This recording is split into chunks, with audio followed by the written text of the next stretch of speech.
Hello, Julie here and welcome to my YouTube channel. Today I'm going to be sharing with you 3 cards I've made using my design team products from Craft Supplies For You. They are currently having a 40% off everything in the shop except for paper. You don't need any code, and when you go to the checkout it will be automatically deducted. This sale ends on the 11th of March. They also still have the box of mixed flowers. Now this is a huge box. It weighs over 3 pounds of assorted flowers. It's $25 for the box plus freight. That's $25 US. Everybody that buys a box will go into a draw to win an extra prize on top of that. You'll find links to the stores. There's 2 stores. I'll put both links in the description box below.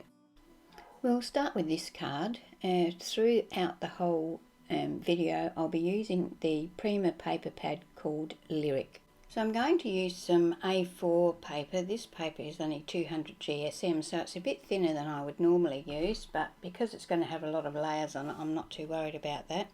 I'm going to cut one piece that's 5.5 by 11 inches. And then I'm going to cut a second piece that's 9.25 by 4.25.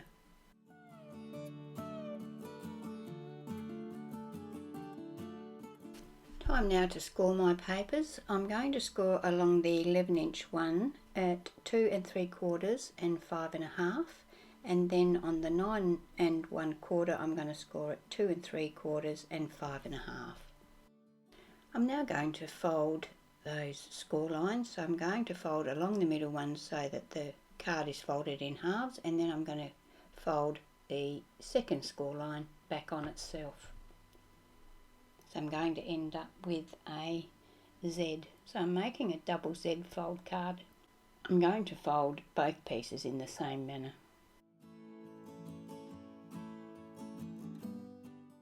So when I place one on top of the other, we get this formation.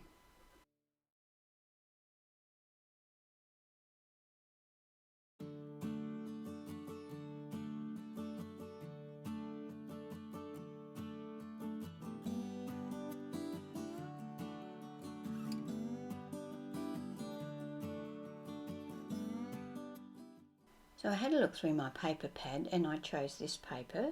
I cut one piece 5 1/4 by 5 1/4 and 2 pieces 5 1/4 by 2.5.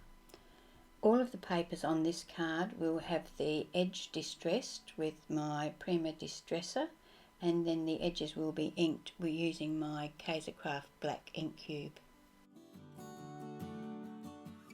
Now I'm going to use this apricot coloured paper, and I'm going to cut a piece 4 inches by 4 inches and 2 pieces 4 inches by 2.5 inches. These will be placed on the 3 top sections of the smaller piece of white cardstock. So this is where I distress and ink the edges of all of my pattern papers. I've applied double-sided tape to the back of each of my pattern papers, and now I'm going to attach them to my card base, or the 2 pieces of my card base. I'm going to try and centralise them on each panel and make sure that they line up with each other from top to bottom. Once I have all of my pattern papers in place, I'm going to hold the top layer on the bottom layer exactly where I want it to be, and then using my art glitter glue I'm going to attach the smaller section to the larger section of the card base. You only need to apply glue to half of the top piece. To decorate my card I'm going to use one of the pieces from this chipboard, and I'm also going to use a part actually of the silk flower that was in my kit.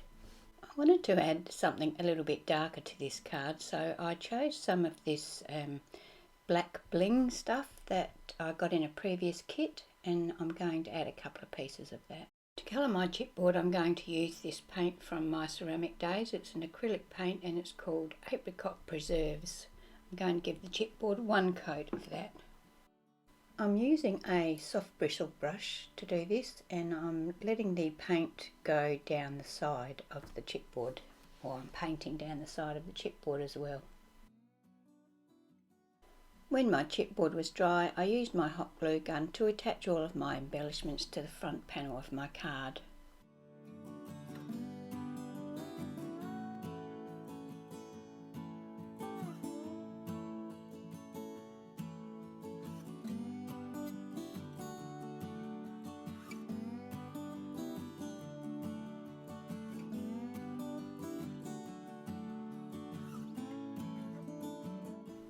To create my sentiment, I'm using this Woodware stamp. I've only just bought this, and it's called Boxed Greetings. I'm going to stamp and heat emboss with black embossing powder onto some white cardstock. I'm going to stamp Best Wishes and also the frame that goes around it. I used Versamark embossing ink to do my stamping, and I use my stamping platform so that if I am not happy with the outcome, I can restamp.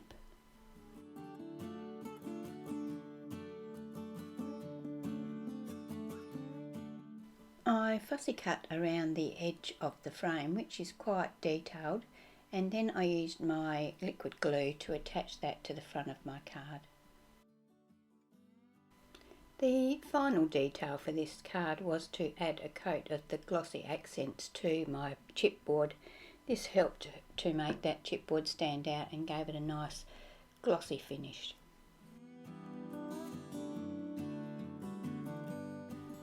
So there we have our first card for today.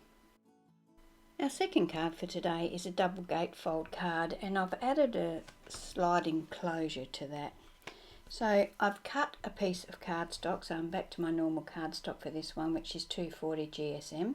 I cut that 5 inches by 12 inches.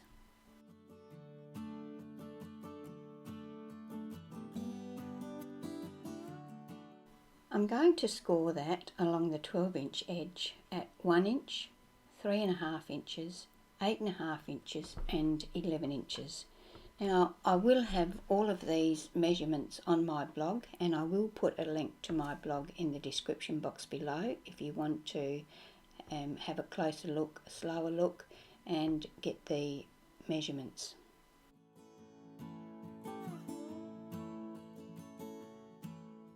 To fold this card, I started with the 3.5 inch fold and folded that in towards the centre of the card. And then I went to the fold at 8.5 inches and folded that into the centre of the card. Then I folded the other 2 score marks away from the centre of the card, so out towards the edge of the card. I took a Martha Stewart punch, which is like a scallop, and punched along the 5-inch edge of the front fold back section of the card, so that's the 1 inch fold back section. I then chose some pattern paper and punched along the edge of that. I did this twice. I made 2 strips that were about, I think it's 3/4 of an inch with the punched edge along one edge, and these are going to sit on top of those 2 white panels that I just previously punched. So I chose some pattern paper for the card, and I cut 2 pieces for the outside fronts at 2.25 by 5 inches, so they go right top to bottom. And for the inside, I cut 1 piece that's 4 3/4 inches square, and 2 pieces that are 4 3/4 by 2 1/4. When I cut the pattern paper for the inside, I cut it so that this pretty lamp would be in the middle section of the pattern paper of the card.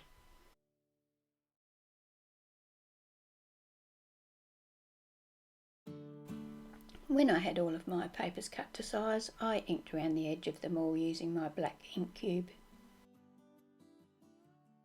I used double-sided tape to attach all of my pattern papers to my card base.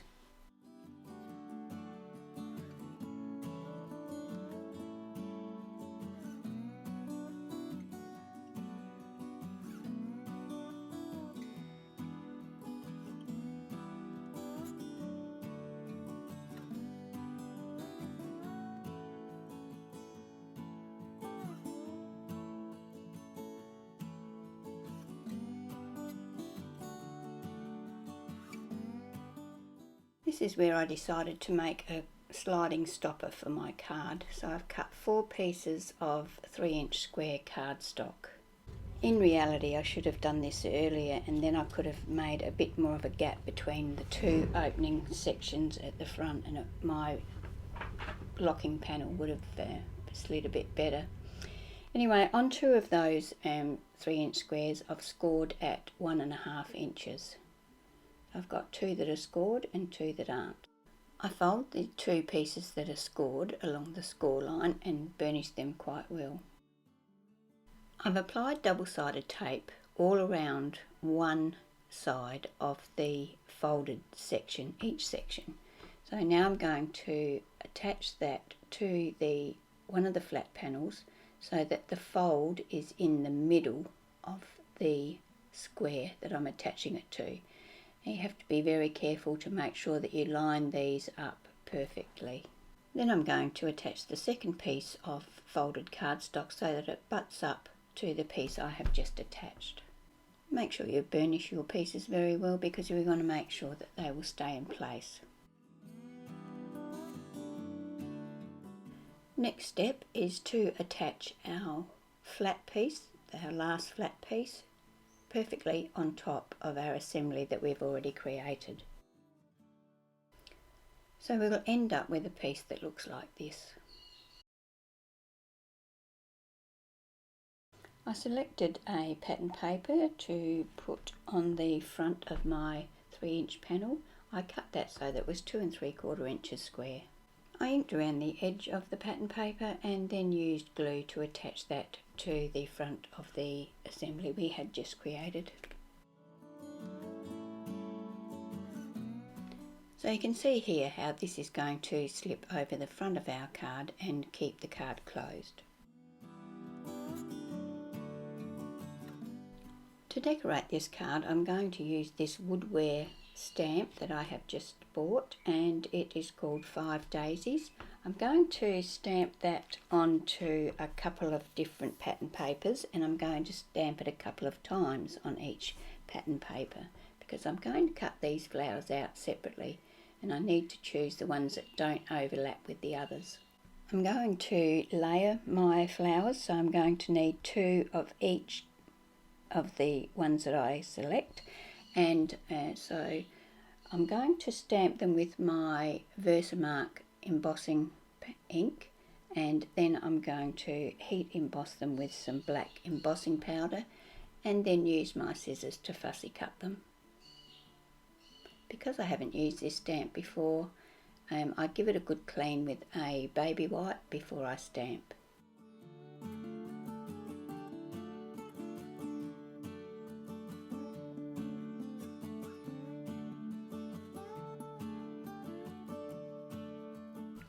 Now that I have my flowers fussy cut and ready, I'm using my flower shaping tool to just rub along the back of each of the flowers. I'm going to do that for each one and then turn them over and push the centres down to give them even more shape. When I've got the shaping done, I will apply some glue to the centre of the flower and then layer the second flower on top of it. I then use my glue to attach these 2 flowers to the panel that we've just made.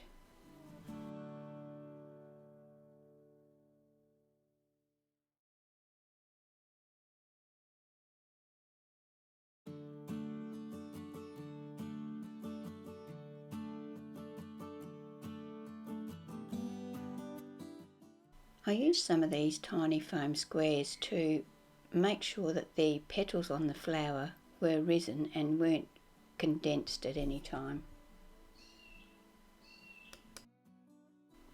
I used my glue to add a couple of gems to the centres of the flowers.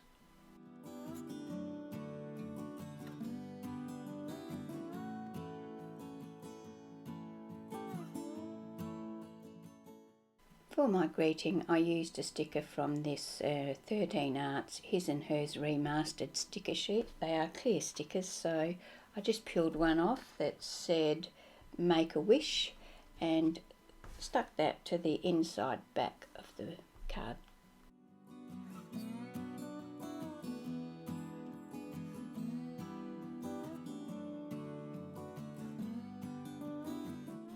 So there we have card number 2 for today. A little bit different. I've never made a card before with one of these sliding closures, but I quite like it. My third card for today is a double zigzag card. To do this card, I needed to have a piece of cardstock that was 20 inches wide. So I started off with 2 A4 sheets. I cut them both at 5 inches, and then I cut one at 10 inches and one at 10¼ inches. I attached a piece of 1/4 inch double-sided tape to one of the 5-inch ends of the 10¼ inch piece of cardstock. Then I layered the 10-inch piece on top of that, so the edge of it lined up with the inside edge of the 1/4 inch tape. Thereby I would have a 1/4 inch overlap. So now it was time to score my cardstock, and of course, being 20 inches, it doesn't fit on my 12-inch scoreboard. So what I did was I scored at 2½ inches, 5 inches and 7½ inches, and then I flipped my 20-inch piece over and scored it once again at 2½, 5 and 7½.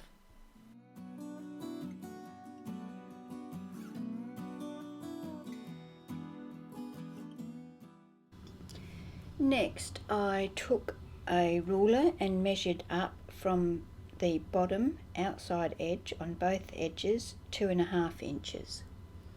Then I drew a line from that mark into the score line at 7½ inches, which is the outside edge, I suppose you'd say, of the centre panel of the card. I did this on both edges. I drew a line because it was much easier for me to follow a line on my trimmer than try and guess where I needed to go.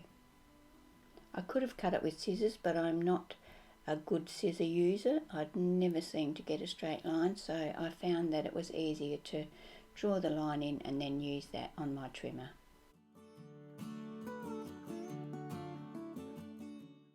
Now it's time to start folding our card. So I started like in the centre section of the card, and I folded the right side in. Then I folded the next fold or next score line out, and then the next one in. So we're making that zigzag.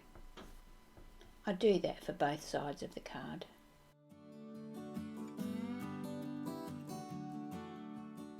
So as I said, I'm using this Prima Lyric paper pad for all of these cards, and now I'm just going to go ahead and cut pattern paper to fit each one of those panels on my card. I actually cut enough paper to cover both the inside and outside of each one of those folds. To create the slopes on the pattern paper, I cut my panel to the width I want and the height at the highest point, so I'm making them about 1/4 inch shorter than the actual panel. So I cut it to that, and then I lay it on my panel and then mark with my pencil where the bottom of the slope will be, and then just use my trimmer to trim between those 2 points, the high point and where I've put my pencil mark. It's a slow and tedious procedure, but well worth it, I think. That way each and every panel is cut especially to fit that particular panel, and it looks much neater. There's no point in showing you how I cut each and every panel. They're all done exactly the same. So now I'm going to ink around the edge of each of the panels that I've cut, and then I will use double-sided tape to attach those to every panel on my card base.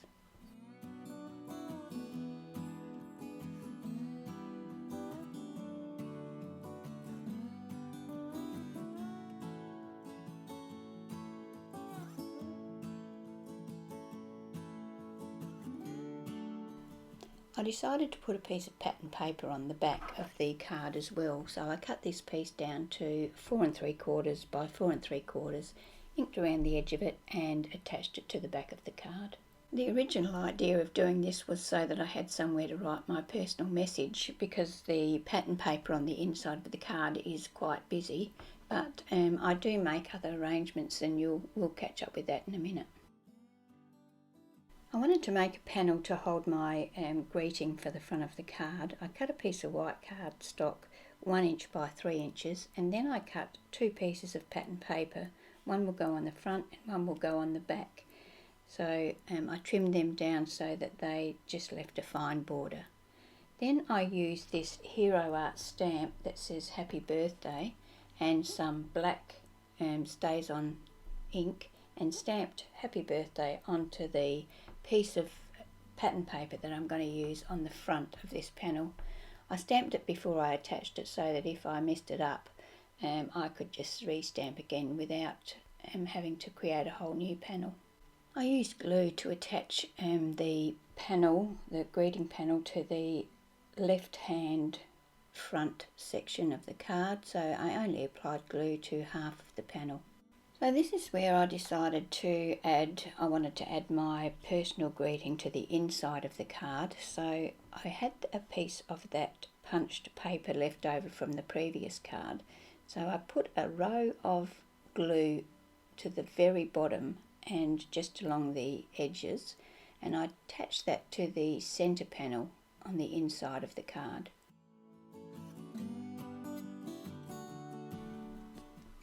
Then I got a piece of white cardstock and I trimmed that down so that it was 2.5 inches by 3.5 inches, and cut two of the corners off, so on the narrow end, so I could make a tag shape.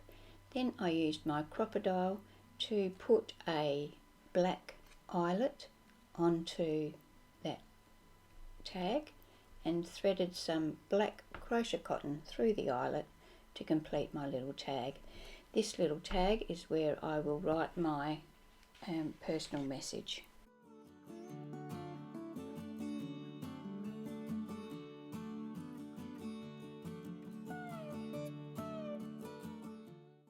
Time now to create some flowers to decorate my card.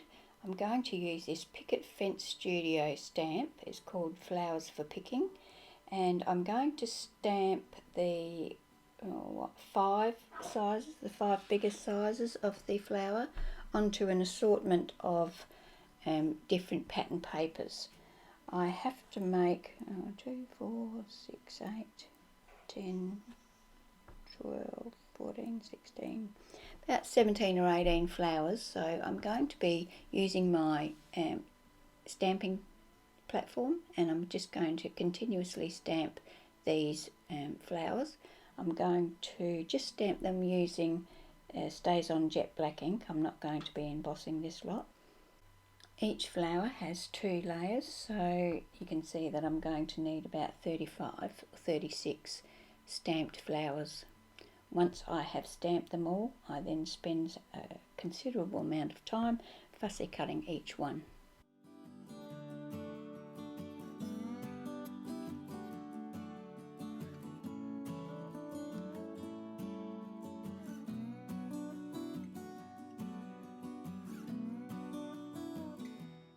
I use the same technique to shape these flowers as I used for the previous flower.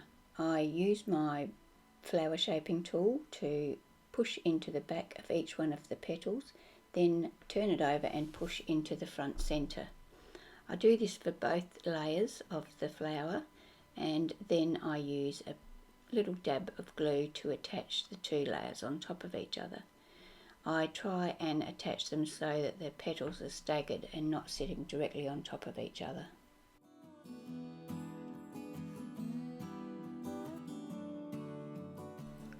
So here we have all of the completed flowers. I'm going to now attach them to my card. So I'm going to play around with placement, and then when I'm happy with where they are sitting, I will use my glue to stick them in place.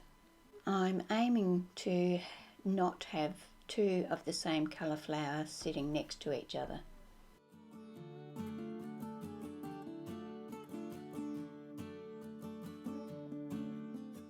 You will notice in the close-ups that I add a gem to the centre of each one of these flowers. Somehow that footage seems to have got lost.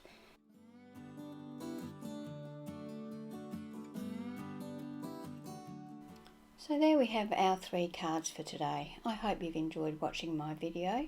Don't forget, I'll put links down below to the 2 sales that they're having over at Craft Supplies For You. And if you're looking for measurements, they'll be on my blog and there'll be a link to that below as well. So thank you for watching my video today. A few close-ups and still photos now. And I hope you can join me when I post my next video. Thanks for being here.